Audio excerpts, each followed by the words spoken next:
दोस्तों, एक गुरु का एक नया नया शिष्य बना था। उस युवा शिष्य के मन में बहुत सारे प्रश्न थे जिन्हें वह गुरु से पूछना चाहता था। एक दिन वह गुरु के पास आया और उनसे कहा, गुरुदेव, मैंने देखा है पहले लोग आपस में बहुत प्रेम करते हैं, फिर धीरे धीरे उनके बीच मतभेद होने लगते हैं। मतभेद झगड़ों में बदल जाते हैं और वह एक दूसरे को भला बुरा कहने लगते हैं। फिर रिश्ते टूट जाते हैं और प्रेम नफरत में बदल जाता है। गुरुदेव, आखिर ऐसा क्यों होता है कि जहां प्रेम था अब उसकी जगह नफरत ने ले ली? गुरु ने कहा, आज मैं एक किसान से मिलने उसके घर जा रहा हूं, तुम भी साथ चलना। तुम्हारे इस प्रश्न का उत्तर तुम्हें वहीं मिल जाएगा। थोड़ी देर बाद गुरु शिष्य को लेकर पास के एक गांव पहुंचे। गांव के बीचों बीच पहुंचकर उन्होंने वहां बने एक घर के दरवाजे को खटखटाया। अंदर से एक व्यक्ति बाहर आया। उसने गुरु को प्रणाम किया और कहा, कहिए गुरुदेव, मैं किस प्रकार आपकी सेवा कर सकता हूं? गुरु ने उस व्यक्ति से कहा, तुम्हारी पत्नी के साथ जो विवाद चल रहा था गया क्या? अब तुम खुश हो क्या? वह समाप्त। उस व्यक्ति ने कहा, उस औरत से विवाह करना मेरे जीवन की सबसे बड़ी गलती है गुरुदेव। वह बिल्कुल भी अच्छी नहीं है। वह मेरा और मेरे परिवार का ख्याल नहीं रखती। वह हमेशा अकड़ कर बात करती है। वह हमेशा गुस्से में रहती है। उसने आज तक मुझे समझा ही नहीं, मेरी कोई बात मानी ही नहीं। वह बिल्कुल भी अच्छी नहीं है। ईश्वर ने मेरे भाग्य में ना जाने यह कैसी पत्नी लिखती है। अब वह मुझे छोड़कर मायके चली गई है और अब तो मैं भी यही चाहता हूं कि वह वहीं रहे और कभी मेरे जीवन में वापस न आए। गुरु ने अपने शिष्य से कहा, देखा, तुमने, यही मनुष्य का स्वभाव है। हर मनुष्य के अंदर अच्छाई और बुराई दोनों होती हैं, लेकिन मनुष्य सिर्फ बुराई को ही याद रखता है, अच्छाई को नहीं। और जब वह किसी की बुराई करने पर आता है तो शुरू से लेकर अंत तक सिर्फ बुरा ही देखता है और बुरा ही बोलता है।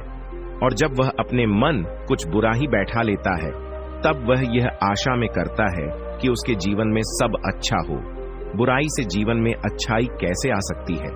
जीवन में अच्छाई लाने के लिए, सुख और शांति लाने के लिए हमें अच्छाई को तो देखना ही होगा, लेकिन यह काम कोई नहीं करता, क्योंकि ऐसा करने से मनुष्य के अहंकार को चोट पहुंचती है और वह अपने अहंकार के सिंहासन से गिरना नहीं चाहता। गुरु के मुख से यह सबसे बातें सुनकर उस व्यक्ति ने कहा, गुरुदेव, आप यह क्या कह रहे हैं? अगर कोई बुरा है तो उसमें बुराई तो दिखेगी ही। मेरी पत्नी बुरी है तो मैं उसमें बुराई ही देखूंगा। उसने आज तक ऐसा कोई कार्य नहीं किया जिससे मैं प्रसन्न हो सकूं। गुरु ने कहा, क्या आज का तुमने कोई ऐसा कार्य किया जिससे तुम्हारी पत्नी खुश हो सके? उस व्यक्ति ने कहा, उसने मुझे कभी कोई ऐसा मौका ही नहीं दिया गुरुदेव कि मैं उसके लिए कुछ कर सकूं। गुरु ने कहा, कहां चलो, तुम कुछ देर के लिए यह सारी बुराइयां छोड़ दो, अपनी पत्नी की कमियां भूल जाओ, अपनी पत्नी की कोई एक अच्छाई याद करो और मुझे बताओ। उस व्यक्ति, हाँ, एक बार मेरी मां बहुत बीमार पड़ गई थी, तब उसने उनकी बहुत सेवा की थी। उन दिनों उसने रात दिन का भी ध्यान नहीं रखा था। गुरु ने कहा, क्या इसके अलावा तुम्हें अपनी पत्नी की कोई और अच्छाई याद आ रही है? उस व्यक्ति ने कहा कि हाँ, वह हमेशा घर में सुबह सबसे पहले उठती थी और मेरे माता पिता के खाने का बहुत ध्यान रखती थी। एक बार जब मैं बहुत बीमार हो गया था तब वह रात भर जाग जाग कर मुझे दवाइयां दिया करती थी। वह बहुत मेहनती थी और अगर उसे कोई तकलीफ भी होती थी तो वह मुझे बताती नहीं थी। वह हमेशा इसी प्रयास में रहती थी कि मैं खुश रह सकूं। यह सब बोलते बोलते उस व्यक्ति की आंखों से आंसू आ गए और उसने कहा, गुरुदेव, मुझे यह क्या हो गया है? माना कि मेरी पत्नी में बहुत सी कमियां हैं, लेकिन वह बुरी नहीं है।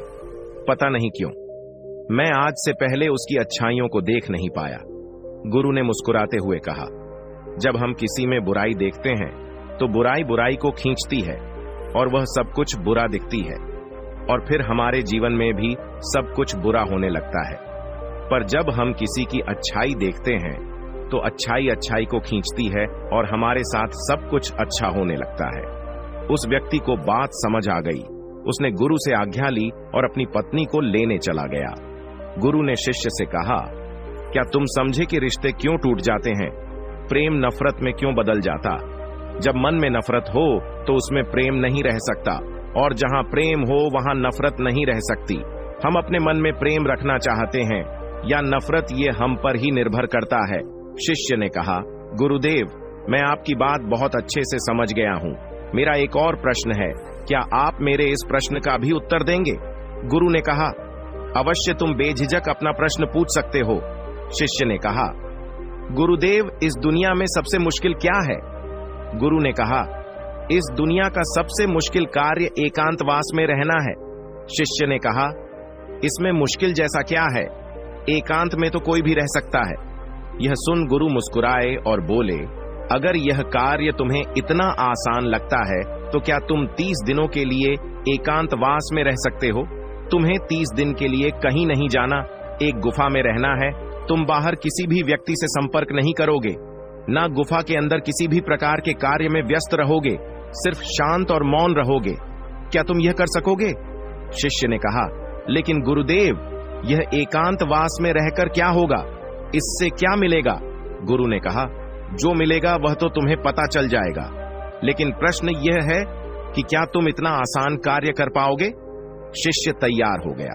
गुरु अपने शिष्य को एक गुफा में ले गए और वहां उन्होंने उसके 30 दिन के खाने पीने का इंतजाम कर दिया और कहा, गुफा का द्वार खुला है, जब तुम्हें लगे कि तुमसे यह नहीं हो रहा तो तुम बाहर आ सकते हो।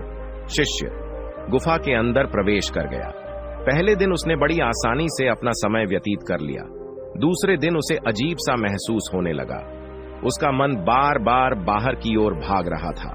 उसे घुटन हो रही थी। वह इधर उधर टहलने लगा, घबराने लगा, लेकिन जैसे तैसे करके उसने दूसरा दिन भी काट लिया। पर तीसरे दिन वह बहुत बेचैन हो गया। उसके मन में विचार आने लगे कि वह यह क्या बेकार का काम कर रहा है। बाहर पता नहीं क्या क्या हो रहा होगा और वह यहाँ गुफा में बैठा है। वह तीसरे दिन ही गुफा से बाहर आ गया और गुरु के पास पहुंचा। शिष्य को देखते ही गुरु मुस्कुराए और बोले, मैं तुम्हारा ही इंतजार कर रहा था। 30 दिन एकांत में रहने की बात हुई थी, तुम तो 3 दिन में ही बाहर आ गए। शिष्य ने कहा, पता नहीं गुरुदेव, पर मैं अंदर से बहुत अधिक बेचैन हो रहा था। बस बार बार बाहर जाने का मन कर रहा था।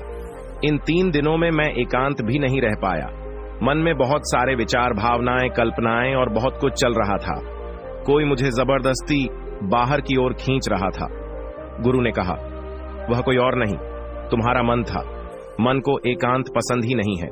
वह हमेशा किसी दूसरे को ढूंढता रहता है, लेकिन जब उसे कोई दूसरा नहीं मिलता, कोई दूसरा दिखाई नहीं देता, तो वह बेचैन हो जाता है, क्योंकि उसका वजूद दूसरों से ही है। अगर दूसरे नहीं होंगे तो मन की शक्ति खत्म हो जाएगी और वह तुम पर से अपना नियंत्रण खोने लगेगा। इसीलिए वह जल्द से जल्द तुम्हें बाहर की ओर ले जाना चाहता था और तुम बाहर आ गए।